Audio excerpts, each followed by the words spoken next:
There is no such thing as an attention span. There is no such thing as an attention span. The whole idea of an attention span is, I think, a misnomer. People have an infinite attention span if you are entertaining them. That's Jerry Seinfeld. I love this quote from Jerry Seinfeld. He says, there's no such thing as an attention span. The only thing there is the quality of what you're viewing. The whole idea of an attention span, I think, is a misnomer, he says, because people have an infinite attention span if you're entertaining them. Now, how true is that? A little boy in our neighborhood was almost going to be put on Ritalin because he couldn't pay attention in class, until a family friend pointed out that the same little boy spent up to 6 hours a day playing Minecraft. Our goal as trainers is to be engaging. If we aren't engaging, it doesn't matter what else we do. I've seen trainers who are so boring that the people in their audience are actually sleeping. That is, sleeping. Attention span isn't a constant. Even the most engaged audiences deeply focus on you and what you're presenting, and then they back away and they become less focused. Scientists tell us this happens every 10 minutes or so. Deep focus followed by shallow focus. So how do you snap them back when your attention span has gone away? Either by being funny or poignant. Being funny is a speaking superpower. We were absolutely shocked how highly the use of humor in a presentation mattered. Teachers who were just a little bit funny scored 33% more engaging than those who were not. This was the single largest competency outcome of our entire project. In fact, we are convinced that if a speaker does nothing else but improve the humor in their presentation, they're going to be light years ahead of the competition. Now, before you go buy a joke book, please understand what we mean by humor. In every single case we've measured, those who tell jokes bombed. You know, two nuns walked into a bar. That's not what we're talking about. In fact, a joke actually takes away from your presentation. It doesn't add to it. Think of your presentation as a journey. You go to where your audience is, you grab them gently by the hand, and then think of Peter Pan flying with the children over the houses. As long as the children stay with him, they can fly as well. Now imagine that Peter stops the journey long enough to tell a joke. What happens? The children fall away. So it is with your audience. I had a bright young man in one of my classes who gave a really touching speech about his grandfather. And on his deathbed, the grandfather gave this young man a medallion on a chain, and the young man showed it to the audience. And then the young man went on to talk about his father's agonizing death due to cancer. The speech was emotional, and it was personal, and it was moving. However, as his coach, I thought it was probably too dark, and I encouraged him to lighten it up a bit. So he came back the next week with his revised presentation. Here's how he started. What do you call cheese that doesn't belong to you? Nacho cheese. And then he abruptly went back to the same story about his grandfather dying and his father dying. The joke was so out of place, so carelessly tacked on, that everyone in the audience groaned. That's not the kind of humor I'm talking about. Humor has a shape, and it looks like this. Our brains like to predict what is going to happen next. So when we see a man walking down the street, our brains predict that he will continue walking. When he steps on a banana peel and slips, we're surprised and we laugh because of the surprise.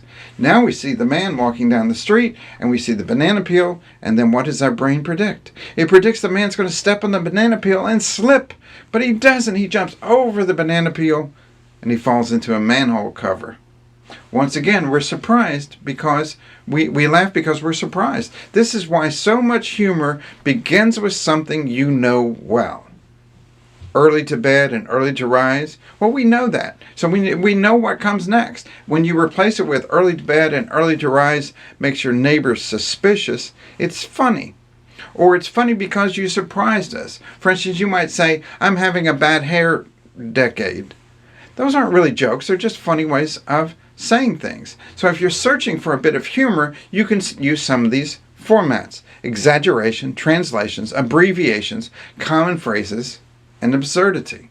Exaggerations might be when you say, as Southerners, we're not fazed by days that reach 110 degrees, but we panic with a half inch of snow.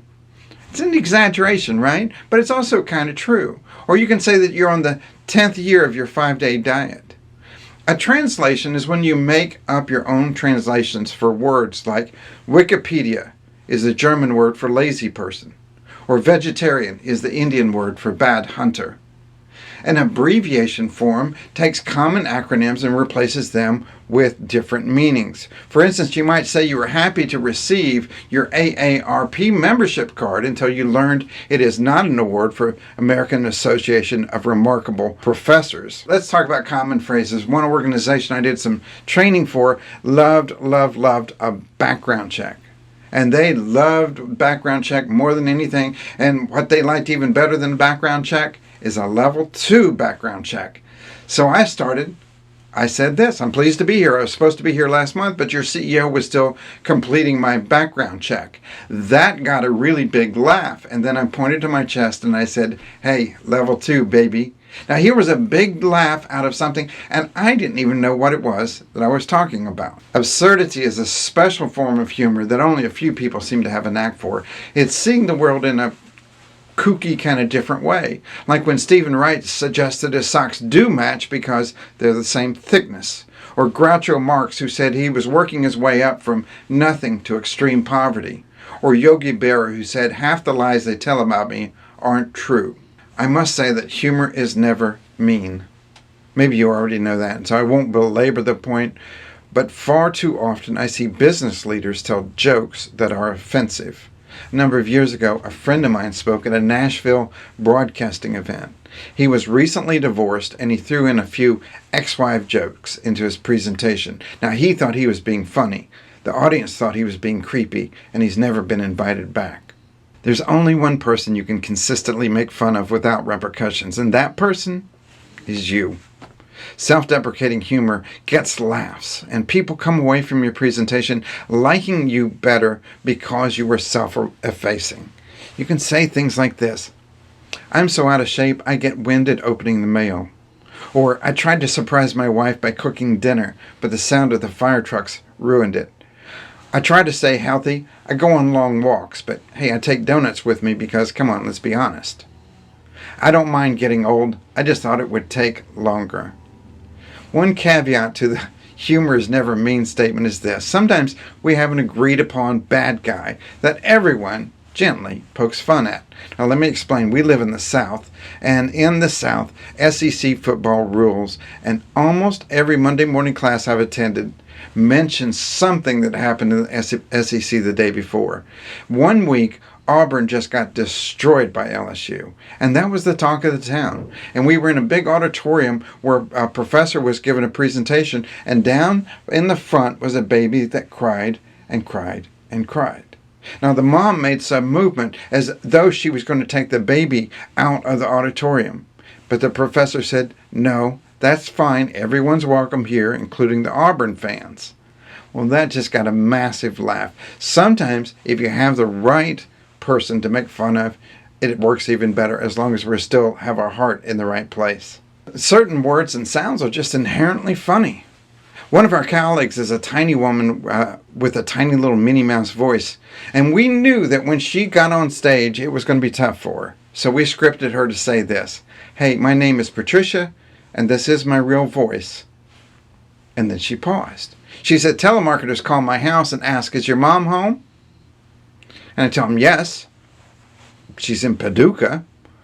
I remember that got a really big laugh, and looking back on it, I think a lot of that laugh was because of the word Paducah. It's just a funny word. I think if we had replaced Paducah with Seattle or New York, we wouldn't have gotten nearly the laugh. Sometimes a word just is inherently funny. I get a lot of laughs on stage just by using a crazy voice or a weird walk. In fact, physical humor done correctly is much more powerful than spoken word. A friend of mine, Paige, is a tall, beautiful, elegant woman, but she's also a bit of a klutz. In Chicago last year, she went on stage dressed perfectly in a smart-looking suit, makeup, jewelry, but no shoes. And she explained it this way. She says, I'm not wearing any shoes because I'm terrified of the stairs. We were in Indiana, she said, and on the way up to the podium, I caught my heel in one of those stairs and I couldn't get loose. And the CEO of the company tried to help me out, yank it out, but it couldn't work. And so I ended up getting on stage with one shoe. And then she did the walk that you would do if you only had one high heel. She got really big laughs. And then she went on to tell us how clumsy she is, how she trips on air, how she's fallen into birthday cakes. She had this audience laughing so hard, it was a bit tough to get them back on message. Point is, a little bit of physical humor works marvelously to engage your audience. Now, please don't think that I'm suggesting that you're going to be a stand-up comic. This is most of the time a serious, solemn, and sober event, and it should be handled with some dignity. But I will point out that you have colleagues out there who are keeping their audiences engaged by being just a little bit funny. The second tool you can use to recapture the audience's attention is to be poignant. That is, just tell a deeply emotional story. Sometimes we think that we can convince our audience with pure logic. If you can just build a strong enough case, you'll have them. But that's not the way that humans work. Even though a Spock-like cerebral intellectual person is still motivated by emotion. The longest journey is from our heads to our hearts. The audience may believe you when you're logical, but they will follow you when you tap into their emotion. I'll give you an example. I was working with a small group. I do a lot of small group training. And one of the people in my group is a man we'll name Alan, and he ran a nonprofit. And he was an older man, and he wanted to give a speech about childhood poverty in our county. Now, Alan was a skilled presenter, and he gave a solid speech, including quite a bit of data about the percentage of desperately impoverished students. But he missed the emotional connection. It was a good speech, but it was a purely logical one. And then I encouraged Alan. I said, you have to get to the emotional connection for the audience, not just to think, but to feel. But Alan wasn't having any of that. He was steadfastly refusing to, as he put it, get all weepy. And I pushed him, and we did a series of trainings, and the day before our last training, I sat in his office, and I said, Alan, you have got to find an emotional story that will illustrate these facts. And he said, no. He said, and he got up, and he showed me to the door, and he said, you have to leave. So we come in the last day of training. Alan got up to give his speech, and he did the same thing. The percentage of this, the percentage of this, the percentage of this. But then he told a story. In order for us to understand the issue, of poverty, Alan had visited the poorest elementary school in our county. When he was talking to the principal, a line formed of these little tiny kids. They were lining up for the nurse's office. Alan asked, he said, what's going on with this? And the principal said, well, it's Monday. Like that was going to be an explanation. Well, it turns out that the Monday line was the same people waiting for the same nurse. And the principal said, many of our kids don't eat. The last time they ate was Friday when we fed them, and the next time they eat them is on Monday when we feed them again. And when they come in here on Monday, they eat too much, and they eat too fast, and their little tummies hurt, and they line up to see the nurse. She said, you come back any Monday, these exact same kids will be lined up in this exact same line for the exact same reason. And Alan sat down, and everybody in the audience just sat, and we didn't say anything for a long time. And eventually, I said, I said, see, all of a sudden now we care. Now, that's been years ago. That's probably now been 7 or 8 years ago. And I still remember the story verbatim because it touched me and I felt it. And as long as he was just doing logic, I didn't feel anything. If we can make our audiences feel something, then they snap back. So we have these two tools. We have the humor, which will get people to lean forward. We know that statistically, we've got the data on that. But then the other thing is when we can make them feel. And when you can make them feel, they will remember your content for years.